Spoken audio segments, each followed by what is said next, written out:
दोस्तों आज की इस वीडियो में हम बात करेंगे वेदांता लिमिटेड के शेयर के ऊपर। अब वेदांता के शेयर में फ्राइडे के सेशन में आप देख सकते हो 1.65% की आपको रिकवरी देखने को मिली। शेयर यहाँ पर 666 रुपये के लेवल पे क्लोजिंग दे चुका है। अब यहाँ पर जैसे नवूमा ने कहा कि ये 930 जाएगा, उसके बाद कहा 1245 रुपये तक जाएगा। तो क्या ये टारगेट्स अचीवेबल है, इसके ऊपर बात करेंगे। डिविडेंड के ऊपर बात करेंगे। डी मर्जर को लेकर काफ़ी बड़ा अपडेट आ रहा है, उसके ऊपर बात करेंगे। एनसीएलटी के ऊपर बात करेंगे। तो वीडियो काफ़ी इंपॉर्टेंट होने वाला है, वीडियो को ध्यान से देखना। सबसे इंपॉर्टेंट रिपोर्ट आया था दोस्तों, यहाँ पर आप देख सकते हो फ्राइडे को, जहाँ पर दोस्तों एक कंपनी है जिस कंपनी का नाम आप देख सकते हो वीसी रॉय रिसर्च। अब वीसी रॉय रिसर्च ने ना कुछ सवाल पूछे वेदांता से उनकी ग्रुप की होल्डिंग स्ट्रक्चर के ऊपर, जैसे लेवरेज हो गया, डेट के ऊपर, कैश फ्लो की विजिबिलिटी क्या है। तो ये सवाल पूछने से क्या हुआ, वेदांता के शेयर में ना थोड़ा सा आपको आई थिंक थर्सडे के सेशन में यहाँ पर थोड़ा सा शेयर नीचे देखने को मिला, लेकिन फ्राइडे के सेशन में वेदांता दोबारा से आपको रिकवर करता हुआ देखने को मिला है। तो यहाँ पर एक रिसर्च कंपनी है जिसने उनकी डेट को लेकर, वेदांता के डेट को लेकर कि डेट को आप किस तरीके से यहाँ पर मैनेज करोगे, कंपनी के लेवरेज को लेकर कि लेवरेज किस तरीके से इस्तेमाल करोगे, उनको सारी जानकारी चाहिए। होल्डिंग स्ट्रक्चर क्या है कंपनी का, और कंपनी ने दोस्तों यहाँ पर अभी भी कोई ऐसा नया रेगुलेटरी एक्शन नहीं लिया है, अनाउंस नहीं किया है। रिपोर्ट दोस्तों आई थी कि यहाँ पर कंपनी फोकस किस तरीके से कर रही है, डेट यहाँ पर किस तरीके से मैनेज कर रही है, कैश फ्लो का विजिबिलिटी क्या है ग्रुप लेवल के अंदर। तो ये सारी चीज़ों की वजह से ना थोड़ा सा यहाँ पर इन्वेस्टर कॉशियस हो सकते हैं वेदांता को लेकर। अब दोस्तों यहाँ पर एक प्रेस रिलीज आप देख सकते हो, एनसीएलटी ने अप्रूव किया दोस्तों वेदांता के डी मर्जर प्लान को। अब डी मर्जर का प्लान क्या है दोस्तों, डी मर्जर का प्लान ये है, एक कंपनी होगी वेदांता एल्यूमिनियम, एक company Vedanta oil and gas, एक company Vedanta iron and steel, एक कंपनी वेदांता पावर, और पेरेंट कंपनी वेदांता लिमिटेड ही रहेगी। ये पेरेंट कंपनी रहेगी वेदांता लिमिटेड, और इसका हाउसिंग होगा हिंदुस्तान जिंक लिमिटेड। तो यहाँ पर लोगों को कन्फ्यूजन था कि हिंदुस्तान जिंक भी क्या यहाँ पर वेदांता का ही पार्ट रहेगा। तो देखिए वो वेदांता लिमिटेड का पार्ट रहेगा, लेकिन उसकी सेपरेट लिस्टिंग ऑलरेडी हो चुकी है। तो हिंदुस्तान जिंक को यहाँ पर इन्वॉल्व करने की कोई ज़रूरत नहीं है। हमारे पास 4 क्वालिटी कंपनीज है वेदांता लिमिटेड को छोड़ के। वेदांता पावर बहुत ज़्यादा पोटेंशियल है, आयरन एंड स्टील बहुत पोटेंशियल है, इंफ्रास्ट्रक्चर कितना बढ़ रहा है, तो उसके लिए दोस्तों ये कंपनी का पोटेंशियल मैक्सिमम हम कर सकते हैं।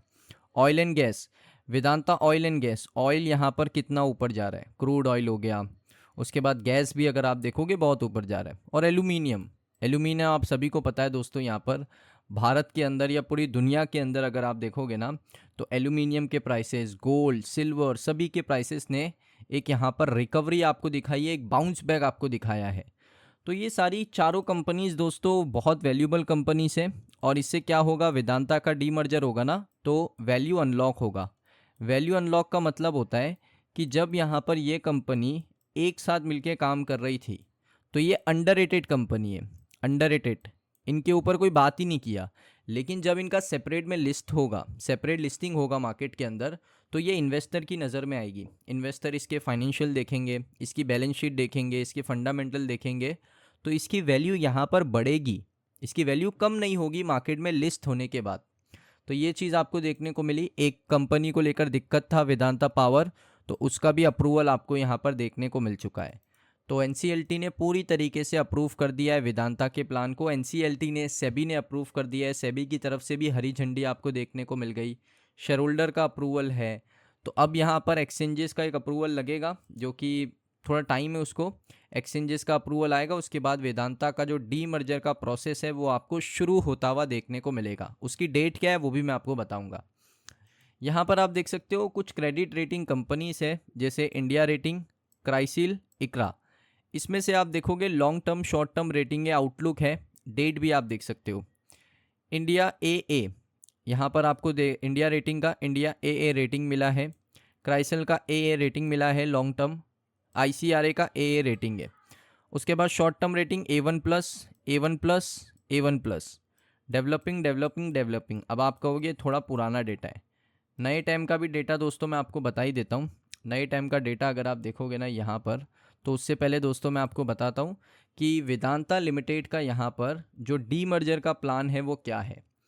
तो टाइमलाइन और एग्जीक्यूशन कौन से लेवल पे हो सकता है वो देखिए। ग्रुप एक्सपेक्ट ये कर रहा है कि डीमर्जर कंप्लीट करेगा मार्च या अप्रैल में। अब यहाँ पर एक महीना फिक्स नहीं किया, मार्च या अप्रैल में यहाँ पर क्या होगा, डीमर्जर कंप्लीट होगा। ओके, डीमर्जर कंप्लीट होगा। अब इसमें इंपॉर्टेंट चीज़ क्या है कि जो प्रोसेस है वो ट्रैक पर है बिल्कुल। अनिल अग्रवाल का ये मानना है कि ग्रुप कंफर्टेबल है कि वो कॉरपोरेट गारंटीज और यहाँ पर प्रीवियस कमिटमेंट को यहाँ पर फुलफिल करेगा। तो ग्रुप यहाँ पर अपने बिजनेस को लेकर बिल्कुल कमिटेड है कि वो पुराने जो भी यहाँ पर उनको अगर कोई कॉरपोरेट गारंटी देनी है या यहाँ पर उनको कुछ कमिटमेंट किया है, बिजनेस कमिटमेंट होता है वो किया है, तो वो फुलफिल करेंगे वो। तो अप्रैल तक देखिए, मार्च अगर उन्होंने बताया तो मैं तो मार्च को यहाँ पर काउंट ही नहीं कर रहा हूँ। मुझे लगता है कि डीमर्जर का प्रोसेस अप्रैल तक कंप्लीट होगा, अप्रैल तक कंप्लीट होगा। और यहाँ पर जो लिस्टिंग है दोस्तों उसकी डेट थोड़ी डिफरेंट है। ये देखिए, लिस्टिंग यहाँ पर हो सकती है 15 मई तक। तो यहाँ पर 1 अप्रैल डीमर्जर की इफ़ेक्टिव डेट होगी। 1 अप्रैल से लेकर 15 मई के बीच में, 15 मई के बीच में आपको जो चारों शेयर हैं वो मार्केट के अंदर आपको लिस्ट होते हुए देखने को मिलेंगे। अब लिस्टिंग के लिए भी टाइम लगता है, ऐसा नहीं है कि लिस्टिंग डीमर्जर हुआ तो तुरंत लिस्टिंग हो जाती है, उसके लिए भी टाइम लगता है। उसमें भी क्या करना पड़ता है कि बहुत सारा यहाँ पर जो शेयर होता है उसको अलॉट करना पड़ता है। जो जो इन्वेस्टर एलिजिबल है, जो जो इन्वेस्टर एलिजिबल होते हैं उनके नाम पे शेयर अलॉट करना पड़ता है। फिर अलॉटमेंट के बाद आपके ब्रोकरेज के साथ उनको यहाँ पर डेटा शेयर करना पड़ता है कि कौन से शेयर होल्डर अप्रूव किए गए, उनके कितने शेयर अलॉट किए गए। फिर आपका ब्रोकर टाइम लेता है आपके डीमेट अकाउंट में शेयर डालने के लिए। फिर उसके बाद वो सारी चीज़ें मार्केट में आपको लिस्ट होती हुई देखने को मिल सकती है। तो मई का महीना में अगर लिस्टिंग प्रॉपरली नहीं हुआ तो ज़्यादा हैरान मत होना, क्योंकि ये सारी चीज़ों को बहुत ज़्यादा टाइम लगता है।